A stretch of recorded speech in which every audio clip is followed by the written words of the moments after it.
Bismillahirrahmanirrahim. I welcome you all to this Sunday class again. Sunday class on psychopathology for the beginner psychiatric residents and clinical psychologists. Last time हम sensory dissipation discuss कर चुके हैं. Sensory deception में हमने illusion और hallucination के सारे details completely discuss किए थे. अब आज हम पढ़ेंगे सेंसरी डिस्टॉर्शन और ये पढ़ेंगे कि how is sensory distortion different from sensory deception. So let me share the slides so that we can discuss all the details of sensory distortion.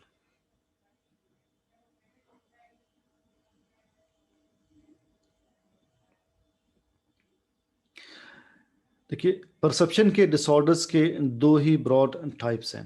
एक है सेंसरी डिस्टॉर्शन, अगला है सेंसरी डिसेप्शन. सेंसरी डिस्टॉर्शन में आपको एक normal object अपने normal size से बहुत लार्जर दिखाई देता है, या एक नॉर्मल ऑब्जेक्ट अपने नॉर्मल साइज से बहुत ही स्मॉलर दिखाई देता है, या ऐसा हो सकता है कि एक ऑब्जेक्ट की शेप आपको इर्रेगुलर दिखाई दे, एक साइड लार्जर हो, अगला साइड स्मॉलर हो, या एक ऑब्जेक्ट जो करीब ही मौजूद है वो बहुत आपको दूर दिखाई दे without any change in size. ये सारे के सारे सेंसरी डिस्टॉर्शंस होंगे. सेंसरी डिसेप्शन में हमने हेलुसिनेशन डिस्कस किया था कि स्टिमुलस एब्सेंट हो फिर भी आप परसीव कर रही है हेलुसिनेशन है. इल्यूजन पढ़ा था.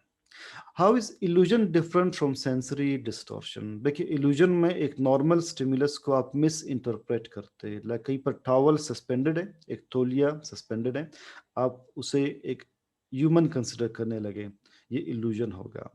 एक जड़ी बूटी है, आप उसे एनिमल कंसिडर कर ले, मिस इंटरप्रेट कर, ये इल्यूजन होगा without any change in its boundary. मगर सेंसरी डिस्टॉर्शन में आपको उस ऑब्जेक्ट के डायमेंशंस चेंज होते दिखाई देते हैं. इसे हम सेंसरी डिस्टॉर्शन कहेंगे. ये इस लिहाज से इल्यूजन से डिफरेंट है. सेंसरी डिस्टॉर्शन हाइपर फॉर्म में हो सकता है. एक नॉर्मल स्टिमुलस की इंटेंसिटी बढ़ जाए, हाइपर होगा, हाइपर एस्थीजिया. आपके किसी इमोशनल स्टेट की वजह से, या इस वजह से क्योंकि आपका थ्रेशोल्ड कम हो चुका है किसी स्टिमुलस के लिए, आपको चीज़ें बहुत इंटेंस फील हो, ये हाइपर एस्थीजिया होगा. थ्रेशोल्ड कम होने का मतलब क्या है कि आपको एक नॉर्मल आवाज़ बहुत बारी दिखाई दे, सुनाई दे, एक नॉर्मल कलर आपको बहुत ज़्यादा ब्राइटली इंटेंस कलर फॉर्म में दिखाई दे, ये थ्रेशोल्ड का कम होना है.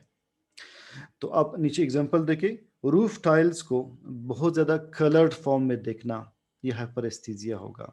एक नॉर्मल दरवाजे के बंद होने की आवाज़ को थंडर क्लैप की तरह, बिजली के कड़क की तरह महसूस करना, ये भी हाइपरेस्थीजिया है. इसके फर्दर हम सब टाइप्स में पहले पढ़ते हाइपर एक्यूसिस. एक नॉर्मल आवाज़ का बहुत ज़्यादा भारी हो जाना, ये हाइपर एक्यूसिस है. So day to day noises are magnified to the point of discomfort. ये कब होगा? ये होगा एंजाइटी में, ये हो सकता है डिप्रेशन में, ये हो सकता है माइग्रेन में. इन कंडीशंस में हाइपर एक्यूसिस हो सकती है. पेशेंट ये कंप्लेन कर सकते हैं कि बहुत मामूली सी आवाज़ मेरे लिए बहुत भारी हो जाती है, मामूली सा शोर मुझे बहुत बुरा लगता है, ये हाइपर एक्यूसिस की कंडीशन होगी. कुछ कंडीशंस ऐसे कि जिसमें आपको नॉर्मल कलर्स बहुत ज़्यादा ब्राइट और इंटेंस दिखाई देते हैं, लाइक हाइपोमेनिया. एपिलेप्टिक ऑरा में एलएसडी यूज़ करने के बाद, लाइसर्जिक एसिड डाइथाइलामाइड यूज़ करने के बाद, या religious fervour. What is religious fervour? एक ऐसी कैफियत के जिसमें बहुत ज़्यादा ज़िक्र करने के बाद, तस्बीहात करने के बाद, इबादत करने के बाद अब एक ऐसे मजज़ूब सी कैफियत में होते हैं, एक ब्लिस और एक्सटेसी की कैफियत में होते हैं कि जब आपको हर स्टिमुलस बहुत ज़्यादा इंटेंस फील होता है, चीज़ें बहुत ज़्यादा कलर्ड दिखाई देती है, ये रिलीजियस फर्वर है. या in extreme state of emotional love भी आपको ऐसा महसूस हो सकता है. What is hypoacusis? एक नॉर्मल आवाज का बहुत डिम सुनाई देना, ये हाइपो एक्यूसिस है, जो कि डिलीरियम में बहुत कॉमन है. हमसे कहा जाता है कि जब भी आप डिलीरियस पेशेंट से बात करें तो ऊंची आवाज में बात करें, उसे आपकी आवाज सुनाई नहीं देती. डिप्रेशन में हो सकता है, डिप्रेशन में हाइपर एक्यूसिस भी हो सकती है, हाइपो एक्यूसिस भी हो सकती है. अटेंशन डेफिसिट डिसऑर्डर में ऐसा हो सकता है. तो हाइपोएक्यूसिस किन कंडीशंस में? डिलीरियम, डिप्रेशन और अटेंशन डेफिसिट डिसऑर्डर में। अगर विजुअल परसेप्शन की इंटेंसिटी आपको कम महसूस हो, ये डिप्रेशन में होगा। Like everything looks black, everything looks grey, everything looks dull. इसी तरह से आपको अपने टेस्ट की सेंसेशन कम महसूस होती है डिप्रेशन में। सो पेशेंट्स कैन कंप्लेन कि all the foods they taste the same, food seems tasteless. ये डिप्रेशन में कंप्लेंट हो सकती है। स्टिमुलस की क्वालिटी में चेंज आना, लेकिन किस तरह से हो सकता है, किन कंडीशंस में हो सकता है? एक कंडीशन है ज़ेनथोप्सिया, जिसमें आपको सब कुछ येलो येलो दिखाई दे। Everything looks as if it is coloured yellow. आपको सब कुछ ग्रीन दिखाई दे, इट इज क्लोरोप्सिया। आपको सब कुछ रेड दिखाई दे, इट इज एरिथ्रोप्सिया। ये कब होगा? जब आप सेंटोनिन यूज करेंगे। सेंटोनिन अब्यूज करने के बाद ऐसा हो सकता है। If someone is given mescaline और डिजिटलिस, ये कंडीशन हो सकती है। एक नॉर्मल कंडीशन है कि जो पेशेंट्स लिथियम पर होते हैं, बाइपोलर पेशेंट्स को लिथियम टेबलेट्स देते हैं, तो उनको मेटेलिक टेस्ट फील होता है ज़ुबान पे। ये एक नॉर्मल परसेप्शन उनकी हो सकती है। इसी तरह से डी रियलाइजेशन हमने लास्ट टाइम डिस्कस किया था, उसमें एवरीथिंग लुक्स अनरियल। आपको ऐसा फील होता है जैसे एक ड्रामा चल रहा है, ये दुनिया रियल नहीं है, लोग रियल नहीं है, सब कुछ एक ड्रामे की तरह है। किसी ऑब्जेक्ट के स्पेशल डायमेंशंस में चेंज आना, ये डिसमेगालोप्सिया कहते हैं। जो शेप आप परसीव कर रहे हैं ऑब्जेक्ट की, वो अगर आपको नॉर्मल दिखाई ना दे, it is dysmegalopsia. So changes in the perceived shape of an object. इसके सब टाइप्स क्या है? नंबर 1, चीज़ों का बहुत स्मॉलर दिखाई देना, यह है माइक्रोप्सिया। A visual disorder in which patient sees objects smaller than they really are. Megalopsia या macropsia, it is a visual disorder in which patient sees objects larger or highly magnified. Third, अगर आपको objects, करीब के objects बहुत दूर दिखाई दे, without any change in distance, it is porropsia. So retreat of objects into distance without any change in size, it is porropsia. एक object का एक साइड लार्जर, अगला साइड स्मॉलर दिखाई दे, यानी शेप उसकी इरेगुलर हो जाए, it is metamorphopsia. Metamorphopsia, objects irregular in shape or larger on one side than the other, they are perceived in this way. डिसमेगालोप्सिया किन कंडीशन में हो सकती है? इन्हीं जो 4 कंडीशंस है, माइक्रोप्सिया, मिक्रोप्सिया, पोरोप्सिया एंड मेटामॉर्फोसिया, किन कंडीशन में हो सकता है? अगर आपके पास ऐसे पेशेंट्स आए, तो सबसे पहले आपने सस्पेक्ट करना है कि उसे शायद आई की कोई डिजीज़ होगी। आपने आई स्पेशलिस्ट से लाजमी ओपिनियन लेना है, क्योंकि रेटिना के एडिमा में, जब रेटिना में फ्लूइड जमा हो, आंख के पर्दे में फ्लूइड जमा हो, उसमें माइक्रोप्सिया हो सकता है। इन स्कारिंग ऑफ रेटिना मैक्रोप्सिया हो सकता है, मेटामॉर्फोसिया हो सकता है। इसी तरह से अगर आई की एकोमोडेशन नॉर्मल ना हो, there is complete paralysis of accommodation. What is accommodation? हम एकोमोडेशन कैसे चेक करते हैं? हम पेशेंट से कहते हैं कि दूर आप दीवार पर देखें, इस लाइट को देखें, फिर आप फिंगर करीब करके कहते हैं कि आप यहाँ पर देख लें। अगर पेशेंट वहाँ से डायरेक्टली यहाँ पर फोकस कर सके, इट मीन्स एकोमोडेशन नॉर्मल है। इसी तरह से कन्वर्जेंस का वर्ड अब यहाँ पर यूज होगा। कन्वर्जेंस कैसे चेक करते हैं? हम एक ऑब्जेक्ट पेशेंट के नोज से करीब लाते जाते हैं, इतना करीब ले आते हैं कि बिल्कुल उसे देखते देखते पेशेंट स्क्विंट हो जाए। तो अगर वो कंप्लीटली, अगर उसे प्रॉब्लम ना हो, वो कन्वर्ज कर सकेगा, उस ऑब्जेक्ट को देख सकेगा, अदरवाइज उसे कन्वर्ज करने में प्रॉब्लम होगी। तो अगर कंप्लीट पैरालिसिस ऑफ एकोमोडेशन हो, मैक्रोप्सिया इज द रिजल्ट, चीज़ें बड़ी दिखाई देंगी। अगर पार्शियल पैरालिसिस ऑफ एकोमोडेशन हो, माइक्रोप्सिया इज द रिजल्ट, चीज़ें स्मॉलर दिखाई देंगी। अगर एकोमोडेशन नॉर्मल हो, कन्वर्जेंस में प्रॉब्लम हो, अगेन चीज़ें बड़ी दिखाई देंगी, मैक्रोप्सिया इज द कंडीशन। ये तो आई के कंडीशंस थे। बाकी साइकेट्रिक और ऑर्गेनिक किन कंडीशंस में डिसमेगालोप्सिया हो सकता है? Number 1, temporal and parietal lobe lesions में हो सकता है। बहुत कम, रेयरली स्किज़ोफ्रेनिया में ये कंडीशन हो सकती है। If a patient is poison with atropine और हायोसिन, उनमें भी मेगालोप्सिया हो सकता है, डिसमेगालोप्सिया। तो अगर आप मेडिसिन वार्ड में काम कर रहे हैं, एक पेशेंट को डिसमेगालोप्सिया है, उसे एट्रोपिन या हायोसिन दिया गया है, तो ये कंडीशन एक्सपेक्टेड है, right. Distortion of the experience of time. एक तो टाइम फिजिकल टाइम है जो एग्जिस्ट करता है टाइम, जो पर्सनली आप टाइम को परसीव करते हैं, साइकेट्रिक कंडीशन में वो टाइम चेंज हो सकता है। जो फिजिकली आप टाइम परसीव करते हैं वो चेंज हो सकता है। लाइक अगर पेशेंट डिप्रेशन में है, उसे वक्त की रफ्तार बहुत आहिस्ता महसूस होगी। वो ऐसा कह सकता है कि घड़ियाँ बहुत स्लो हो गई है, लम्हात बहुत आहिस्ता आहिस्ता गुजर रहा है, वक्त गुजरता ही नहीं। ये डिप्रेशन वाले पेशेंट की कंप्लेन हो सकती है। मेनिया का पेशेंट इसके ऑपोजिट डिस्क्रिप्शन देगा कि टाइम इज़ फ्लाइंग, टाइम बहुत जल्दी गुजरता है, दिन इतना मुख्तसर होता है कि मेरे काम रह जाते हैं। मेनिया का पेशेंट फील करता है कि घड़ियाँ तेज़ हो गई है, लम्हात बहुत तेज़ी से गुजर रहे हैं। स्किज़ोफ्रेनिया के पेशेंट आपको बताएगा कि the clocks are being interfered with, कोई घड़ियों में मुदाखलत कर रहा है, कोई वक्त को काबू कर रहा है, इंटरफेयर कर रहा है, वक्त की रफ्तार को कम या ज़्यादा कर रहा है। ये स्किज़ोफ्रेनिया के पेशेंट का बिलीफ हो सकता है। जबकि टेम्पोरल लोब लीजन्स में, टेम्पोरल लोब एपिलेप्सी में क्या होगा, पेशेंट दो तरह की कंप्लेंट बता सकता है कि टाइम बहुत स्लो हुआ है, ऐसा भी बता सकता है, या टाइम बहुत फ्लाई कर रहा है, तेज़ हुआ है, ऐसा भी बता सकता है। Body image distortion, hyperschemazia. अगर पेशेंट को अपने बॉडी पार्ट्स में कोई पार्ट बहुत ज़्यादा मैग्नीफाइड फील हो, ये हाइपरस्कीमेजिया होगा। ये किन साइकेट्रिक कंडीशंस में हो सकता है? नंबर 1 आप देख लें स्क्रीन पर, ये हो सकता है हाइपोकॉन्ड्रियासिस में, डीपर्सनलाइजेशन में ऐसा हो सकता है, कन्वर्जन डिसऑर्डर में, और एनोरेक्सिया नर्वोसा में complete body image distorted patient बताते हैं।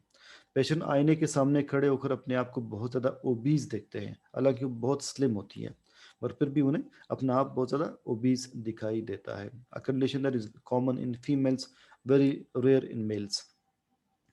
ऑर्गेनिक कंडीशंस, और कौन सी ऑर्गेनिक कंडीशंस है कि जिसमें हाइपर स्कीमेजिया हो सकता है, यानी बॉडी के पार्ट्स बहुत ज़्यादा मैग्नीफाइड दिखाई दे सकते हैं। Brown Sequard paralysis, peripheral vascular disease में ऐसा हो सकता है कि वो पेरिफेरल पार्ट बॉडी का वो आपको बहुत ज़्यादा इनलार्ज्ड फील हो। मल्टीपल स्क्लेरोसिस में, या पोस्टीरियर इंफीरियर सेरिबेलर आर्टरी के थ्रोम्बोसिस में ऐसा हो सकता है। एस्कीमेजिया या हाइपोस्कीमेजिया, बॉडी के पार्ट्स का बहुत स्मॉलर साइज का महसूस होना या एब्सेंट महसूस होना, इसे हम जो एस्कीमेजिया एंड हाइपोस्कीमेजिया कहते हैं। लेकिन कंडीशन में हो सकता है, पैराइटल लोब लीजन्स में ऐसा हो सकता है कि पेशेंट बताए कि मेरी बॉडी का लेफ्ट पाँव है ही नहीं, लेफ्ट साइड मिसिंग है। ये पैराइटल लोब लीजन में हो सकता है, जिस पर आगे भी डिस्कशन होगी। स्पाइनल कॉर्ड की इंजरी में उसके ट्रांसेक्शन के बाद ऐसा हो सकता है, एक साइड आपको महसूस ही ना हो। या जो अंडर वाटर जाते हैं उनको अंडर वाटर ये कैफियत फील होती है, as if a part is missing. Koro is a cultural syndrome reported. South East Asia में कुछ पेशेंट्स ऐसा बताते हैं कि उनका मेल सेक्स ऑर्गन साइज में स्मॉलर हो रहा है, it soon will retract into abdomen and disappear, and the patient will die. The individual has a fear of death. इसे हम कोरो कहते हैं। कंप्लेंट क्या हो सकती है उनकी कि the पीनस is shrinking in size, it will retract into abdomen and he will soon die. इस कंडीशन को कोरो कहते हैं। ये एंजाइटी में कॉमन है साउथ ईस्ट एशिया में। पैरास्कीमिजिया में पेशेंट को अपने बॉडी के पार्ट्स का साइज तो नॉर्मल फील होता है, वो फील करते हैं as if body parts are either twisted और दे आर डिस्टॉर्टेड और separated from the rest of the body. ये कंडीशन कब हो सकती है? When an individual uses hallucinogenic medicines, और in during the epileptic aura ऐसा हो सकता है, एपिलेप्सी के स्टार्ट होने से पहले जो ऑरा की कैफियत होती है उसमें ऐसा हो सकता है, माइग्रेन के में भी ऐसा हो सकता है। Hemisomatognosia,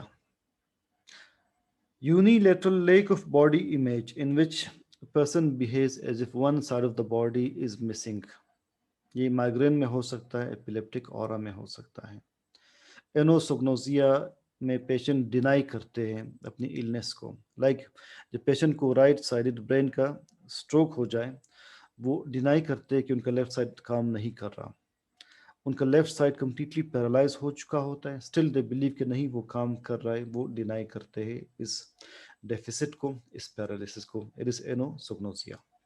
So 58% of those with right hemisphere strokes denied hemiplegia, any paralysis of the opposite side, early after stroke and refused to admit any weakness in their left arm. सोमेटोपैराफ्रेनिया में पेशेंट को delusional belief होता है अपने body के parts के बारे में कि बॉडी पार्ट्स या डिस्टॉर्टेड है, या बॉडी पार्ट्स बेजान हो गए, या बॉडी पार्ट्स बॉडी से अलग हो गए, या बॉडी पार्ट्स किसी भी तरह एबनॉर्मल, या उनकी बॉडी अब उनकी अपनी नहीं रही, किसी और की बॉडी बन गई है। ये सोमेटोपैराफ्रेनिया है। So believe that there are too many bodies, और बॉडीज डिस्टॉर्टेड और इनएनिमेट, सेवर्ड और abnormal in any other way. They may believe that body belongs to a specific other person. Hemi spatial neglect जो कि parietal lobe lesions में common है। जब patient वजू करता है ऐसी कंडीशन में, वो राइट पाँव धो लेता है, लेफ्ट पाँव धोता नहीं, और उसे फील होता है कि जैसे लेफ्ट पाँव मिसिंग है। अगर वो राइट हाथ धो रहा है, लेफ्ट हाथ नहीं धोएगा, या राइट हाथ हैंड के आस्तीन के बटन बंद करेगा तो लेफ्ट साइड वाले खुले छोड़ देगा एज इट इज। सो ऐसे में पेशेंट को एक हाफ मिसिंग या बॉडी के कुछ पार्ट्स मिसिंग फील होते हैं। It is hemi spatial neglect which can be in Gutsman syndrome very commonly during parietal lobe lesions. ऐसे पेशेंट्स में आपको कुछ और कंडीशन भी मिलेंगी। पहले देखिए होता क्या, the neglect of the hemi space on the contralateral side, on the opposite side of the lesion when performing task. अगर राइट पैराटल लोब में लीजन हो तो लेफ्ट साइड को वो निगलेक्ट करेंगे। इसमें पेशेंट में एग्राफिया भी होता है, इनएबिलिटी टू राइट, कैलकुलिया ये भी हो सकता है, inability to calculate, finger agnosia भी हो सकता है, अपने ही किसी फिंगर को आइडेंटिफाई ना कर पाए। आप उसके राइट हैंड साइड के मिडल फिंगर को टच कर ले, वो बता देगा, लेफ्ट हैंड साइड के मिडल फिंगर को टच कर ले, वो नहीं बता सकेगा। अपने या एग्जामिनर के फिंगर्स को आइडेंटिफाई ना कर सकना, it is finger agnosia. Left right disorientation ऐसे इंडिविजुअल्स में होती है। लास्ट सिनेस्थीजिया। सिनेस्थीजिया एक न्यूरोलॉजिकल कंडीशन है कि जिसमें ब्रेन के वायर्स जो है क्रॉस हो जाते हैं, वो एबनॉर्मली वायर्ड होते हैं, ब्रेन की वायरिंग में एबनॉर्मलिटी आ जाती है कि आप एक सेंस ऑर्गन के थ्रू मल्टीपल सेंसेस रिसीव कर सकते हैं। लाइक ऐसा हो सकता है, पेशेंट की कंप्लेंट से होती है कि उन्हें जो आवाज़ है वो कलर बनकर दिखाई देता है, कोई भी आवाज़ लाइक म्यूज़िक उन्हें कलर्स के फॉर्म में दिखाई देता है, या उन्हें कलर्स आवाज बनकर सुनाई देते हैं, ऐसा भी हो सकता है। या दे कैन टेस्ट वर्ड्स, वो अपने वर्ड्स को टेस्ट कर सकते हैं। तो एक सेंस ऑर्गन के थ्रू किसी और सेंसेशन को या किसी और मोडेलिटी ऑफ सेंस को रिसीव करना, यह है सिनेस्थीजिया, जिसके हवाले से मैं एक वीडियो लिंक शेयर करूंगा, आप उसमें इसके सारे डिटेल्स देख सकते हैं। So it is a neurological condition that causes the brain to process data in the form of several senses at once. For example, a person with this condition may hear sounds while also seeing them as colorful swirls. तो अगर music या आवाज colours बनकर दिखाई दे, it is सिनेस्थीजिया।